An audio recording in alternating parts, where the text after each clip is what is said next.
Maximize your accounting career by becoming high yield and low maintenance with the Upstream Leader podcast. Your passport to improved knowledge, skills, and career potential. Stay tuned for insights, expertise, and thought-provoking discussion. And now, here's your host, Jeremy Clopton. Hello, everyone, and welcome to the Upstream Leader podcast. Today, our topic is going to be connection, and in an environment, a society, a profession where it seems like we've got all of the technology, but not a lot of true connection, I want to bring in an expert that is helping people get connected not only where he's at, but really around the world and building meaningful connection in a number of different ways. And to do that, I've got Rob Brown with me today. And I don't normally read a bio, Rob, but I just love your bio so much that I'm actually going to read. It's a short one, but I'm going to read it. Rob is a dynamic speaker and accomplished expert on reputation, employer brand, talent, career development, and executive presence. He hosts the Accounting Influencers podcast with an audience of 32,000 in more than 150 countries. He is based in Nottingham in the UK, which, yes, is the home of Robin Hood, and has interviewed over 1,000 guests, moderated countless panels, and chaired hundreds of international business conferences. Rob wrote the best-selling book, Build Your Reputation, and his TEDx talk, The Personal Brand of You, has been viewed over 300,000 times on YouTube. He's a stroke survivor, committed Christian, and a black belt in kickboxing. Here's where it gets fun. He plays chess and backgammon, both great games, loves orange chocolate, and is allergic to grapefruit. Rob, I've got to say, I don't think you're missing anything on the grapefruit. I'm glad to have you here on the Upstream Leader. Jeremy, pleasure. And lovely to be on the other side of the microphone because you've graced us with your presence on a number of our international panels and shows. So it's nice to return the compliment.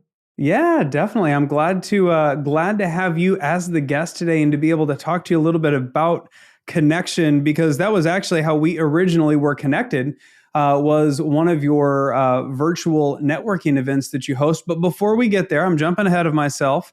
I'm going to start the podcast the way we do every podcast, and that is ask you, Rob, how did you become the leader that you are today? What a great question to start.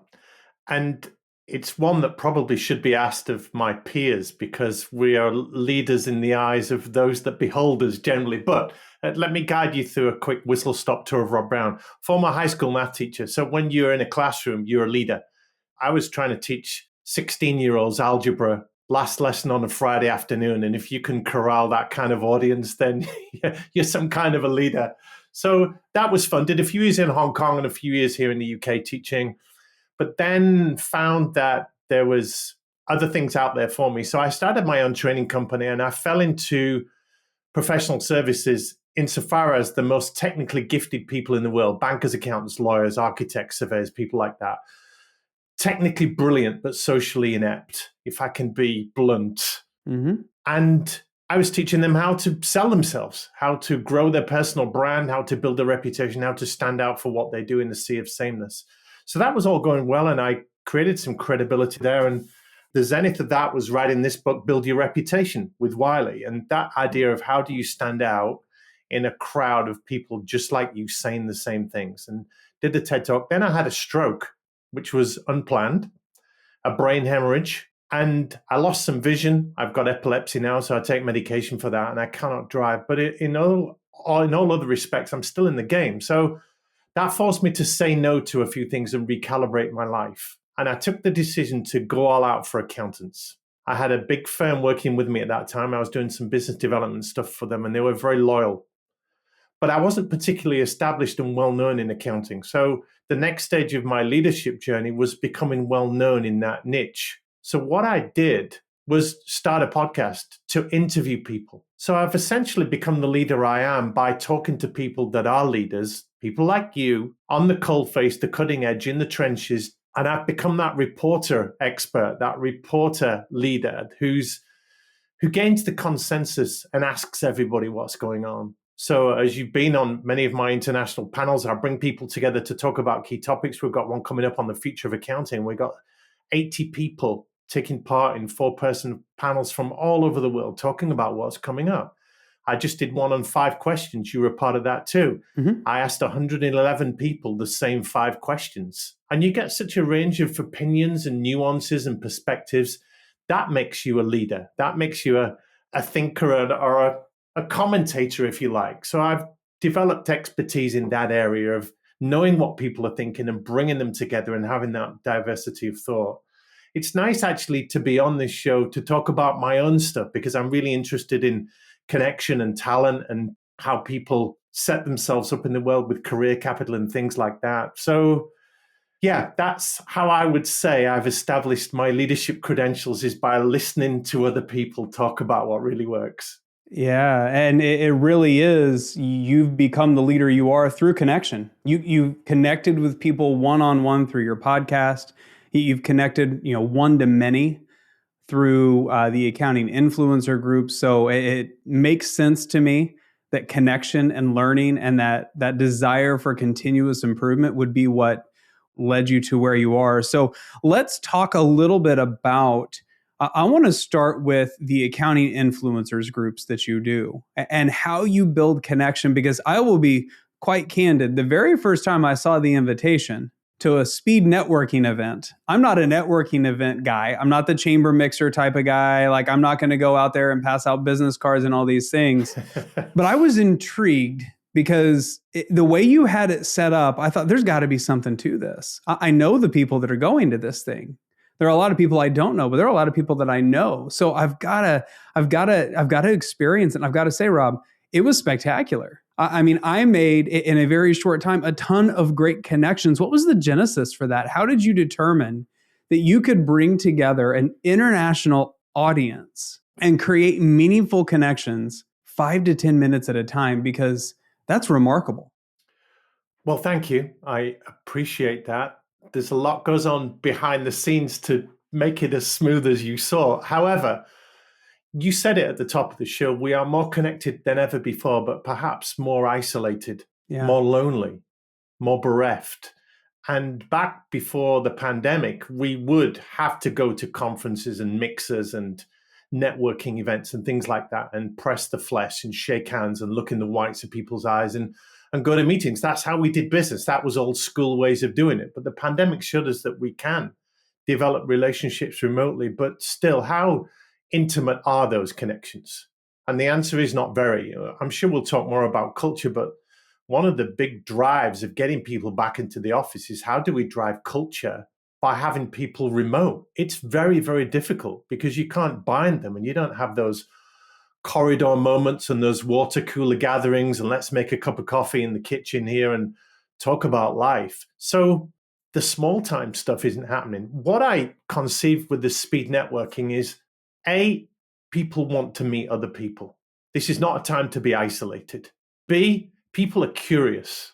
They want to look over the garden wall of their peers and see what's growing in someone else's garden, or look in the bait box and say, what are you using to catch those fish? Or look in the medicine cabinet and say, what are you taking for this? So there's that innate curiosity of what people are doing, particularly to deal with the tough situations we find ourselves in. And the third thing is, people are time poor. So what can you do in a short amount of time to give people some meaningful connections? So we conceive these speed networking events. And you're right, nobody loves networking. If you love walking into a room full of strangers, virtually or on premises, you're odd. You're probably not an accountant. And you, yeah, you and I deal with those accountants, bankers, lawyers, and they're not built for things like that. And neither you and me are not extroverts, Jeremy. We can stand on a stage and do it. And we can walk into a room and pull that off. But we're situational extroverts. Yes. You're probably like me in that to recharge your batteries, like many professional people, you're quite happy in your own company. Yep. Watching a movie, playing a game of chess, bit of backgammon, reading a book, anything like that. That's how you recharge. So when you couple all those things together, people do want to meet others. People are curious about what's going on, and people are time poor. We now have the technology to do that. I don't know how the pandemic would have gone down in 1980. Can you imagine? Yeah. With pagers and fax machines and no mobile phones, no cell phones, it would have been tough. So we've got this situation where we say in 75 minutes, come and join the conversation. It's a very friendly, non-threatening invitation. And we say, look, it's fast, it's frenetic. You're going to be in and out of breakout rooms. Zoom helps us do this. Other platforms are available. But we give people guided topics and questions to go at. So being in it, if you're in a room, you might get 5-7 minutes with 3 or 4 people and say, look, you just introduce each other, share your LinkedIn profile, say hi, tell people what you're doing. And if you've got time, talk about why accountants are not as trusted today as they were 10 years ago. And we'll throw something like that grenade into the room and let people have at it. And we've got about 1,000 questions that we can throw into those. But it is bringing people together, and the guards come down. You're in your room right there. I'm in my room. It used to be on a conference call, you'd need a Hollywood-style backdrop and the lighting had to be perfect, and you'd be there in your suit and tie. Nowadays, people don't care, do they? Nope. There's laundry in the background, there's kids running around, there's dogs yapping, there's tradesmen knocking at the door. But the barriers have come down to talking like we are right now across the Atlantic in different parts of the world. And people do talk. So they've embraced it, which is wonderful. The brand is growing. We just ask people for a few dollars to join in, which we give to charity. But it is bringing people together and having the conversation. And who knows what comes from that. So you mentioned that we would likely talk about culture, and I'm going to use this as the jumping off point for it. Mm-hmm. Because you're right. People are saying culture in a hybrid environment, it's so tough, it's hard to create. We don't have the water cooler moments. I'm not discounting that. In fact, I 100% agree. The impromptu meetings in the hallway don't happen. However, what you just shared might be the secret formula that firms are looking for. A desire to connect, a curiosity, and a need for urgency because they're time poor. That's how you do that in those influencer roundtables. Let me ask you this, Rob. Is that what a firm needs to do to create culture in a hybrid environment? Is they need to focus in with those 3 things? The fact that people want to connect, they have a curiosity to learn about one another, but you've got to recognize their time poor. Is that part of the secret sauce for creating culture in a hybrid or remote environment? It must be, mustn't it? I know you talk a lot about culture and organizational development, Jeremy, with your consulting, but you've just had me articulate the 3 ingredients in the secret sauce. Yeah. And when you ask firms, how do you bind people together in hybrid working environments? They will give you the tactical. We run these meet and greet type things, or we have a barbecue once a year, or we have these weekly catch-up calls online, or whatever it is. So they'll have the mechanisms in place, but you're right. They don't get behind why those mechanisms work or don't work. I've just written down a couple of things here. If you look at the world that we're in right now, many firms are multi-site, multi-office, and those people have never met each other. So there's that going on.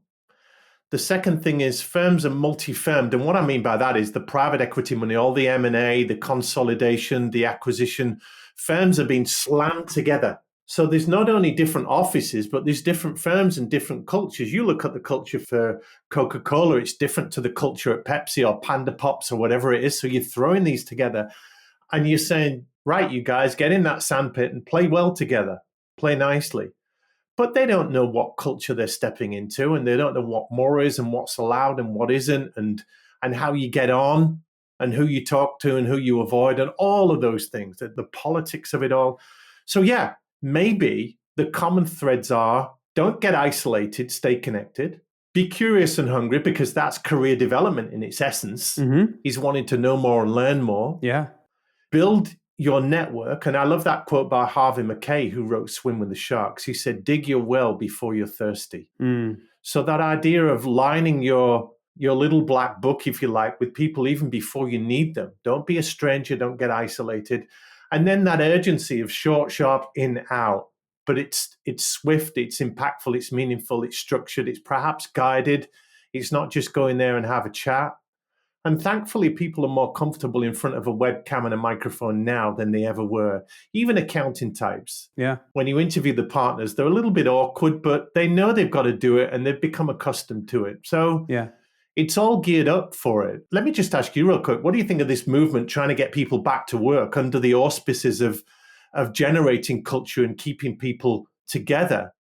I understand where it's coming from. Yeah. I genuinely do. I believe that it is a bit misguided in the fact that a lot of firms or a lot of leaders are saying, hey, we need to bring people together because culture is easier to create in person. if you're looking to create a culture rather than just let a culture happen, it's hard no matter where you do it because it requires intentionality and it requires a lot of deliberate efforts and actions, much like how you set up, as you said, right? All the stuff behind the scenes for air to work requires a lot of planning and intentionality. If you're trying to truly create culture, it's going to be hard no matter where you're at. Yeah. And I grew up in one of the firms you talked about, multi-office, multi-location, multi-state here in the US. I had team members everywhere. So I know for a fact it can work and that you don't have to be in the same office to have a great culture. Is it easier to let culture happen? Yeah, it is because of the impromptu things. But just letting it happen doesn't mean you're creating what you want. And that's what I believe is the big miss for a lot of folks that are saying, well, if we get everybody back in person, it'll just happen. You can't guarantee that what you want to happen will happen in person or remote. No, that's a really good point because pre-pandemic, we've seen really lousy cultures, haven't we? And really good ones. I'm just thinking too of the drive back to the office, as you rightly said, is coming from leaders. But hey, aren't they the ones with the shortest commutes because they can afford the bigger houses in the city next to the office? Or are they the ones with the big corner office and the nice windows and not in the cubicles? So there's every incentive for them to want to be back in the office. Of course. The productivity argument, what do you make of that? There's conflicting research, isn't there, that you can be more or less productive away from or at the office? I've never believed, and this goes back to the early 2000s, I've never believed productivity was location specific. I started my career as an auditor. I dabbled. I was not an auditor. I dabbled very briefly. And then I was an investigator. I didn't do anything. I did very little work in the office because you can't investigate a company in the early 2000s from your office. You had to be on site. I was productive there. I was productive in a hotel and an airplane. I've never believed that location determines productivity because I've seen far too many unproductive people sitting in the cubicle next to me. Here are two things that the get back to the office, let's build the culture has going for it, Jeremy, as I see it. You may add some more, but let's ask ourselves, what can't you get by working away from the office? One thing you cannot get is the mentoring, the coaching, the informal looking over the shoulder, the, hey, what are you doing there? How's that going? How can I help you with that? You don't get that if you're working remotely. You are isolated. You don't have those impromptu conversations. That's really difficult. And you and I both know that the majority of the learning that happens, the career development, is in between the lines. Yeah. It's in those impromptu conversations. So that's one argument for getting people back. Connection, as you set the show up. The other argument for it is innovation. So where do ideas get sparked? It's hard to spark it in a Zoom room because you can't fully guarantee that everyone's in the room. Sure. They might be on the screen, but their mind might be somewhere else in their inbox or something, and you can't know that. I'm sure you're not doing your emails right now as we're talking, but that's the point. So innovation, ideas, creativity, crossing swords. The Bible in Proverbs says that iron sharpens iron. It's that sharpening of one another's minds and that diversity of thought, which in a structured online meeting with a set agenda, you don't really have the space for. But in a corridor conversation or a coffee or a lunch, you would.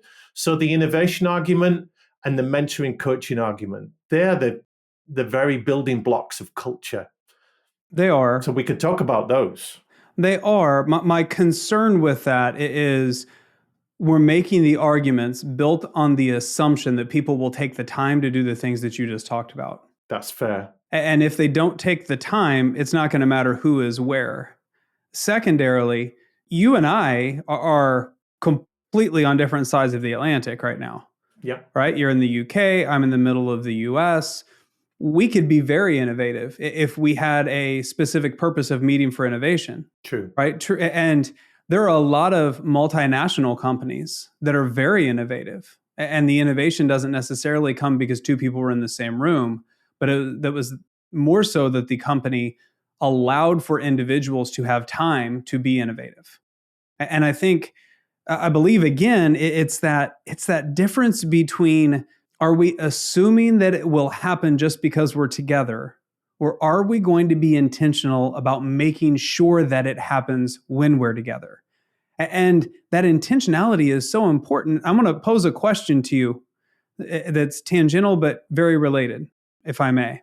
Would the Accounting Influencer Roundtable group that you run be as effective in your mind in person? We do have an in-person element to it. We have two levels. Our Ed Business level is an international group of people that meet monthly on Zoom once for 90 minutes. And we talk about, we're a group that sells to and through accountants, Jeremy. We serve the accounting profession. It's not a group of accountants. It's Right. influencers of accountants, list holders of accountants. So we talk about what's working, how we opening doors for one another, how we building strategic partnerships, how we getting the attention and the ear of accountants and CPAs. So yeah, we have an in-person group too that meets in the United Kingdom here in the central part of England every 3 months. Okay. And we meet on a lunchtime on day one. We mastermind in the afternoon. We break bread and eat dinner together in the evening. We stay over. We have breakfast together. We mastermind again the next morning and we leave at lunchtime and we go back home. So there is that. And that's the most intimate experience of AIR, as we call it, the Accounting Influencers Roundtable. Sure. So there's definitely something to be said for that intimacy and connection that you get face to face with a hug, Sure. with a handshake, with a look in the eyes that you don't get elsewhere. Now, can you develop intimacy online? Yes, but as you rightly say, you've got to be so intentional with it. And what do you say to where culture comes from? That's got to be modeled by the leadership, hasn't it? That's got to be made example of. Yeah. That's got to be shown to be happening at the senior levels of a firm to almost say, look, it's good enough for you. It's good enough for us. We're doing it. You do it too. And this is the benefits of doing it. Otherwise, why would people? Yeah. There's got to be a business case, and it's got to be modeled by leadership, like you said. My concern is that so many leaders are wanting to go back to the office because it's the way it was before the pandemic. And it's that desire for normal, the way that normal used to exist. Yeah. And as a result, the intentionality isn't necessarily there. It's more of an assumed it will happen if we do this. Think about your in-person meeting that you just said. Right? That group probably has a different level of connection than the group that meets online on a monthly basis. It does. But you've got to be very intentional with what you do those 2 days. If you just said, hey, we're all going to get together in the center of England for 2 days, but we don't really have a structure, we don't have a plan for it, we're not sure about meals, we'll kind of figure it out when we get there, it wouldn't be as effective. You've still got to be very intentional. And the same thing for the online. Again, you have a clear purpose for that, and you can create that connection. That's what I hope leaders will look at is, are we willing to be intentional with whatever approach that we take? Well, I want to talk about leaders as a demographic, Please do. as a bucket of people. But just before I do, you can't compare a 2-day face-to-face experience with a 90-minute Zoom call, because all relationships are a factor of time spent in, on, with, around people. And even if you're online, the longer you spend with people, the more you will get to know them. That generally is the case. But let's talk leaders. If we think generationally, Jeremy, and you speak a lot about this, the generation coming through, Gen Ys, Gen Zs, whatever you want to call them, the alpha generation that are in school right now, they're coming through and they're a different breed. Mm-hmm. And if we look at the leaders, they tend to be the baby boomers, the Gen Xs, the 45s to 65s. Most of the leaders now are within 5 years of retirement age, if not they're already there. So what do leaders have a vested interest in? The status quo, or the good old-fashioned way it used to be, or the partnership model, or the equity-based approach, or the traditional firm structures, or getting people in the office the way it was, the old school. So that's where their mind is at. And sure, we're generalizing and we're stereotyping, but there is a generation of people coming through that won't tolerate that. They don't want a job for life. They won't come to work and give of their best on the promise of a partnership in 10 to 15 years after being chained to a desk doing 60, 70 hours a week. They want meaningful work. They want it now. They want interesting, engaging work. You talk to them all the time and they tell you this. These emerging leaders, they want work on their terms, and they're willing to compromise to do it insofar as to get work-life balance. You can't be doing a 90-minute commute every day. That doesn't stack up.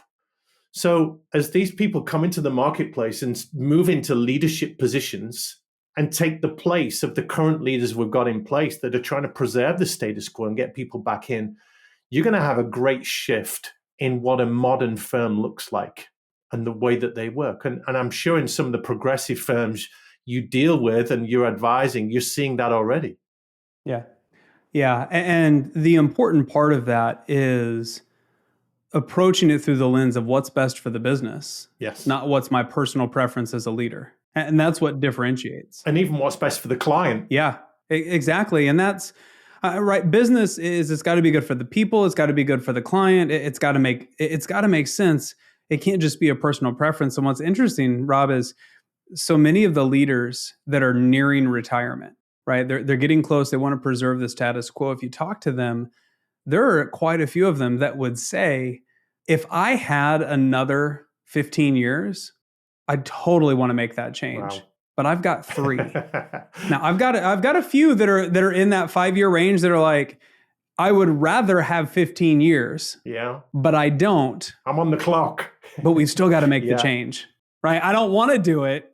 I'm right at the end. It's going to be painful, but it's the right thing to do. And it does all go back to connection. At the end of the day, it's how do you keep people connected to one another, to the firm, to its purpose, to its mission, to its values, to its clients. It's all about creating that connection. It just takes effort. And I'm with you, right? I'm not trying to advocate for 90-minute Zoom calls instead of 2-day in-person. I love in-person masterminds. I'm a huge fan of those. But I also know that you can build super meaningful relationships virtually. And in fact, I have a coach that I've worked with over the past 18 months that I met at one of your roundtables, one of the speed networking events.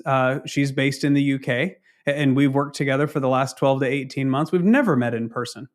In fact, we've only met over Zoom, but we've been intentional to create that meaningful connection. And at the end of the day, what leaders need to understand is there are so many ways to create connection, but every single one of them requires intentionality. And there's a new way of connection that I want to dive into, if I may, but go ahead. Well, I was going to ask you, when you help firms make those connections and you tell them about intentionality, they will naturally ask you, well, how do we do that? It goes beyond wanting to do it and being willing to do it and being motivated to do it. There are certain mechanisms or processes or structures that need to be in place, certain examples that need to be set. So how do you even start them down that road, Jeremy? It's different in every firm. And a lot of it is based on the culture that they already have. I had somebody recently ask me, do I think there will be a place for fully in-person firms in the future? And I do. I think that there will be certain individuals that want to be at a firm that is fully in person. I think there will be some that will be fully remote. It's a bell curve, right? And they're going to be the extremes. Most are going to be hybrid, some iteration of multi-office or multi-location, location agnostic. But you've got to figure out, what is your firm's culture and what does it take to maintain that? What are the connections that are required to keep that in place? Or if you want a better culture, what do you need to be doing to create the culture that you want? Because the culture, it's the behaviors. It's the behaviors that people exhibit even when nobody's looking. Right? It's just simply the way that you act. And I haven't found an off-the-shelf solution. I would love to create the off-the-shelf solution, Rob, right? That would work for every single firm in the world. And this is the perfect way to do it. But every firm is as unique as its people and its leaders. And there's not one way that will work for everybody. Well, can I give you an example of a way that has worked that I've seen in a firm? Sure, I'd love to. Yeah. If I can name check a firm, this is a CPA firm called BRC, Bernard Robinson and Company, based in North Carolina, 200-person firm, 11 offices. A lot of those people have never seen each other. I've worked with them for a year, and my role in that firm, although I've only ever met the managing partner, because my daughter is studying in North Carolina, so we went over there and I interviewed Laurie Kelly for our podcast. But they have an amazing culture that puts profitability as one of the values, but not the only one. And they put flexibility and work-life balance really high on the agenda. And they brand that firm as a forever firm. And they have people there that have been there for years and never left. And I interview them. I interview the staff and partners at all levels, entry level and senior level. And they do attract a lot of good talent at all levels, particularly those lateral strategic hires. of people that get to 40s and 50s and say, what am I doing here? Is this really the firm I want to be in? And I interview the people just as you and I are online right now and say, what's it like working there? Oh, it's great. Why is it great? Well, it's a wonderful culture. Well, what makes the culture great? And that really makes them think, because they take it for granted. They're drinking the Kool-Aid, they're in the soup, and they don't realize that it's different at all the other firms out there. They think it's normal. But we then get telling stories about, well, I can pick up my kids from school if I want to, or I can look after my elderly parents if I need to. And if I need to drop something in busy season, I know my colleagues will pick it up because I do the same for them. So you start to get into all of these and you think, where is this coming from? And you know what? It's been in the firm for years, and it definitely comes top down. And all the senior partners do it. They don't expect you to be answering emails at 12 midnight. And they don't expect you to be coming in at 8 o'clock in the morning. But if you do come in at 8, they won't mind if you leave at 3 and work your own hours. So long as the job gets done, the clients are happy. And it's not all about profitability and billable hours. Yeah. Now, you and I could go into the chargeable hour and talk a lot about that. Oh. But they have set this culture top down, and it's been going for such a long time that as soon as somebody steps into that culture with a little bit of suspicion, is this really too good to be true? Is this really what it's like? They promised me it from the outside. They've hired me in, but I still don't believe it.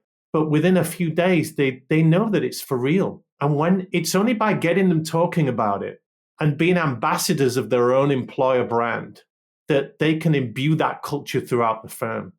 Almost to the point where they've got a library of these videos now where somebody gets hired, they play them these videos and say, hey, when you step into our culture, here's our own people telling you what it's like.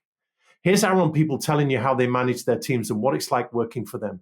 Here's our own people saying, if you do need to have a life, here's how you do it. Or if you need to push on and get on the fast track, here's how you do that as well. And when it comes from your own people at all levels, not just a website with a brand statement and a set of promises, because all firms have that. Muhammad Ali, the boxer, used to say, it ain't bragging if you've done it.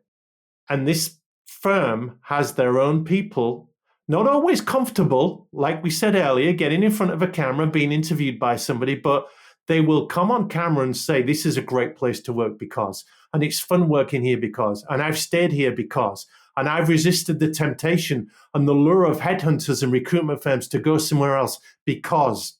And it's everything that comes after the because that defines the culture. Yeah.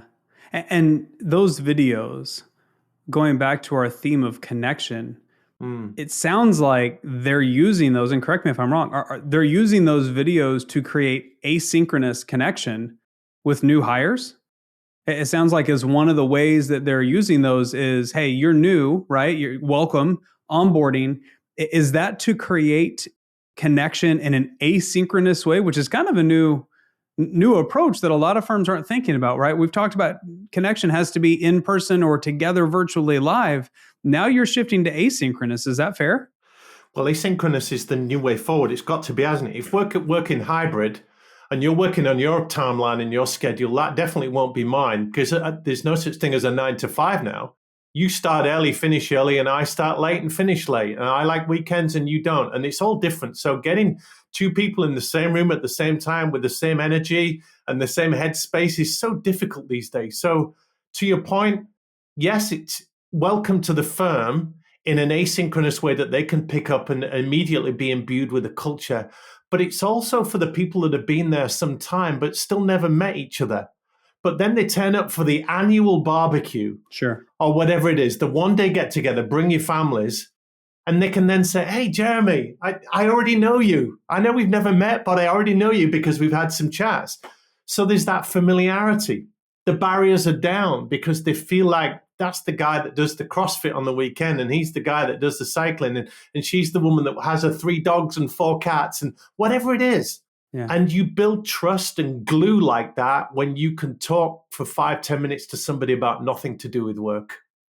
That's interesting, Rob. That's in thinking about connection and thinking about culture and everything about that. The discussion has always been, to this point at least, live or virtual, right? In person or virtual. You're introducing asynchronous, which is saying that there's actually a third possibility as to how you can do this. You can connect in person, you can connect online, or you can connect when they're able to connect. And that sounds really powerful. I guess I am. Well, think about where we see this. If I'm married, but if I wasn't, would I go on a dating app? But a dating app is asynchronous connecting. You are looking at somebody in your time when it's convenient for you, and it's a video of them, or it's a picture of them and a bio of them. And so you only come together if you fix up that first date and you both swipe the right way and something happens. But yes, my schedule is not yours. My priorities are not yours, but somewhere along the line, we've got to come together. Yeah. So if I can come together armed and dangerous, for want of a better phrase, and I know a little bit about you, so that by the time I shake your hand or give you a hug or look you in the eye and introduce you to my family or whatever that looks like, if I feel I know some of you and I've invested a little bit in getting to know you, that needn't happen synchronously. It can happen on my time and on your time, but we come to, it's intention. You said it. I want to know more about the people in the firm. I want to know more about my colleagues. I don't want to go to that annual firm get together with 200 people and just know the people in my office that I meet with every week. So yeah, and how much more powerful is that bio? You've got to invest some time in people. Right, rather than just reading something on a paper, right, on the website, they went to this college, they did this thing, what have you, what have you, what have you. 5-minute video, what they love about the firm, or even, let's take this another step, just almost like an introductory video when they join the firm. Hey, everybody's going to, right, share a little bit. And there's going to be this place, this repository online in the intranet of the firm that if I've got a meeting with Rob next week and we've never met, I can at least, go see Rob on video, just describing a little bit about Rob, so that when we get there, I've already got a little bit of connection because I have something to talk about. And I'm wondering if that's part of the next step. Well, here's another dimension to it, Jeremy. We know about the talent shortage these days, the pipeline, less and less people are coming into accounting. I interview the leaders and the managers to create little video snippets that they put on their website to attract talent. It says, hey, yeah, my name's Julie. I'm a managing partner at this firm BRC, and working for me looks like this. Now, they don't say it like that, but I say, hi, I'm here with Julie. She's a partner at BRC. And Julie, what kind of a boss would you say you are? Well, I guess I'm this kind of person. And who's influenced you in your journey to be a leader? What shaped you? Who has shaped you? And they talk a bit about that. And then I say, well, what's it like working for you? So this manager, this boss, who will maybe be in the interview room hiring, recruiting you, if you apply for a job, you immediately get a sense of what it's like working for that person. It's not, we're a great place to work. We develop our people. We invest in you. We put our people for all the trite things that you hear. It's real people saying, hey, not just come and work for me. Come and work for me and my team here in this office. We're dealing with this sector, this niche. We do this kind of work. This is what it's like working for me. This is what I'm like as a boss. And I'll ask tough questions like, how do you deliver bad news to somebody that's perhaps dropped the ball or not come through on something or failed to deliver on a promise or let a client down? So they talk me through that. How do you deal with people that are smarter than you, who want to get past your job to the job above it? How do you deal with those? Some people are threatened by that. So they give me those answers. So not only do you see people as peers with the video stuff and the sharing the story stuff, but you see them as bosses and employers. And okay, now I get a sense for what stepping into that culture is going to be like, because you know more than anyone. People don't leave a bad company or a bad job so much as they do a bad boss. Well, and going back to the idea of creating connection and online, right there in the hiring process, you almost help. I don't, weed out is the wrong term perhaps, but filter, qualify. Filter sounds much more politically correct. We'll go with filter or qualify. Right. Somebody's going to look at that video and they're really like, I can't work with somebody that does that. Like, that style is not going to work for me. So I'm not going to even keep going in the interview. And some people may hear that and be like, oh, but that seems really, look, they just saved you months of you having to figure out that they're not the right fit. If they already know they're not the right fit, even in a tight labor market, you're better off finding that out earlier rather than later, and just having that perpetual challenge of it's never. So I love this fact that you're helping people not only connect as developed professionals in the accounting influencer roundtable group, right? Those are seasoned professionals. You've now really gone full circle back to the beginning in a way where you're helping people that are about to join the profession connect with leaders and firms in a new way that allows them to understand whether or not it's a good connection from the beginning. And I think that proves, again, you don't have to only be in person to start building connection. Yeah. Right? Because you're doing that through video across the Atlantic. Yeah. Yes, there's way more value in person, but it's not either or, is what I'm kind of coming down through this conversation. Connection is not in person or remote. It is both. It's hybrid. Well, just to finish off that point, what happens when I interview people at BRC, the leaders, is they are actually all on the same page. They're of one accord. So you wouldn't actually look at them and say, I don't want to work for you, but I want to work for you. Because when you ask them the questions, the same answers come out. How do you have a tough conversation? But you may know, I don't want to be at the company. Yeah. Because I don't like that style of leadership. Yeah. Sure. But they are of similar styles in the leadership because that's how they've been led at that firm, and they've probably been there a long time. But let's talk about video for a moment. We know that video is the channel of choice for the younger generation. And you and me are probably on TikTok and Insta and YouTube and everything else. So and we're of an age too. So firms get video wrong, Jeremy. We know it's a great conduit for connection and familiarity, as we've proved right here. However, the way to get video wrong is to ask your people to turn on their webcams and talk about how great the firm is. That's the first way to get it wrong, because they will freeze. And what do they say? Oh, they'll write out a script and it will be very script delivered like a robot. The second way to get video wrong is let's bring in a film crew. Let's make it Hollywood. Makeup, lights, camera, action, script. Let's get images of our people laughing happily in the cubicles and the offices and walking the corridors and doing great work. But equally, that's very contrived. Yeah. It's all too Hollywood. So what we found is the most authentic way to tell a story about how well connected people are is to jump on a chat like you and I are right now. Yeah. I know it's a podcast, but we're doing video as well. And we're having that conversation and that fireside chat. And the barriers do come down because it's a different style of video. You're just asking them questions. And most people are quite happy to answer, not too probing a question, but how did you get started? One of the questions I love asking is, Jeremy, what were you like at 16? Did you want to be an accountant? Were you all about the numbers? What was your first job? Yeah. Now, I can see your face lighting up at that question. What was your first job anyway? Tell us. Tell the audience. Your first pay packet, what was it?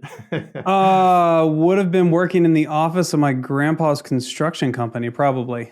Doing, as you might guess, the accounting.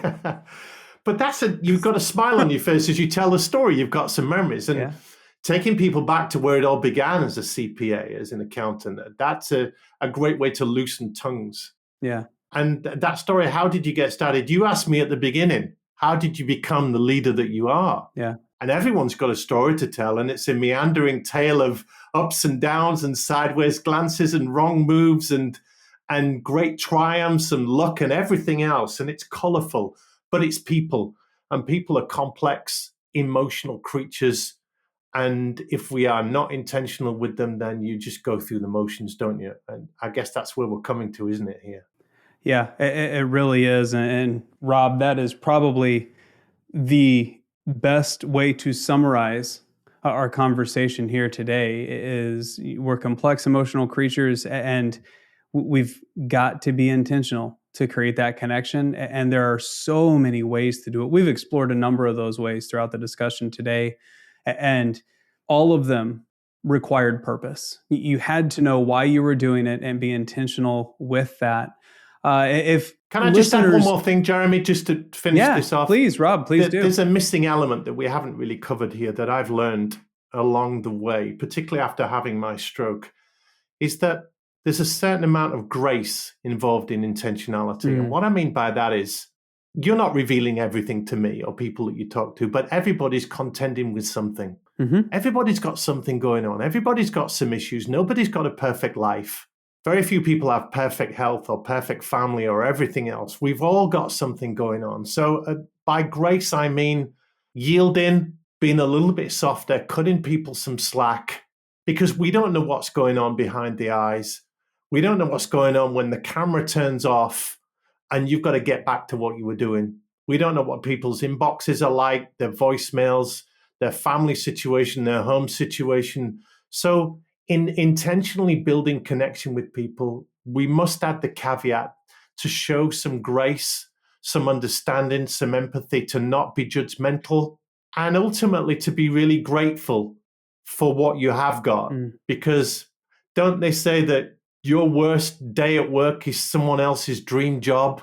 Yeah. And comparisons don't help us. No. So let's be gracious and intentional. Let's cut people some slack. Let's make allowances. And if people want to offload and open up a little bit, great. We don't judge that, because nobody's got life sorted, and God promises a great tomorrow to nobody. So I'd add that in as well, that in an online world, we've all got stuff going on behind the camera, and show a little bit of allowance for that, and you will build much better, more intimate relationships, because people will afford you the same. Yeah. And I'll expand that to the in-person as well. Yeah. You never know when somebody walks out their door, gets in their car, True. and drives home. Yeah. Right? We have no idea, and it really is that. It's humanize people. Yeah. Right? We're all human beings. Yes, we may have different titles, we may have different roles, we may all portray that everything's working well, but we never really know what's going on behind the scenes. Particularly the most successful people you would look at and think, wow, they've really got it together. Yeah. You take celebrities. We think they've got such a wonderful life, but there are a litany of addictions and broken relationships and failed marriages and everything else. So we're holding them up as the extreme. But a lot of the leaders that we see, they really bring it home for the staff and bring it together and look terrific and really play the part. But they're going back to some tough situations, and it's not all that it seems. So, which is part of the art of being a leader. I know you talk to a lot of leaders, and there's acting the part and setting the example, but some of them in tough circumstances. So kudos to them for that. Definitely. And for some of them, understanding when it's okay to peel back the veneer a little bit and share, because that creates... And be vulnerable. Very good point. Yeah, being vulnerable. Of that really meaningful connection. Well, Rob, I have thoroughly enjoyed this conversation. We could probably talk for hours on end. However, we probably do need to wrap things up. Before we do, though, where can folks find you if they want to learn more about you, your work, your podcast, or the Accounting Influencer Roundtable community? Thank you, Jeremy. LinkedIn is the place where I live the most. So searching for Rob Brown on LinkedIn is pretty easy. And accountinginfluencers.com is where people can have a look at the speed networking events that we run.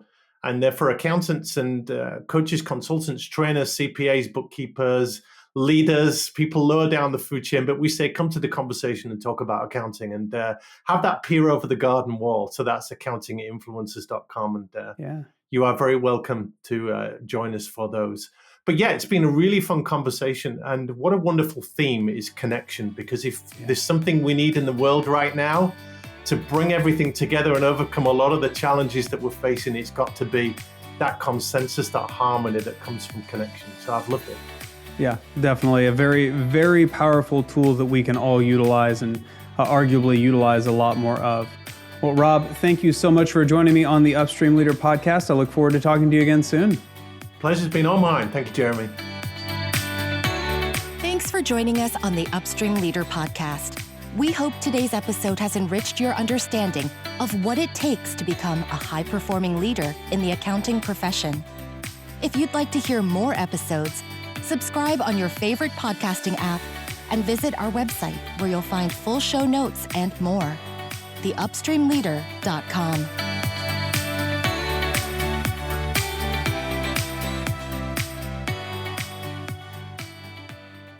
professionalproductions.net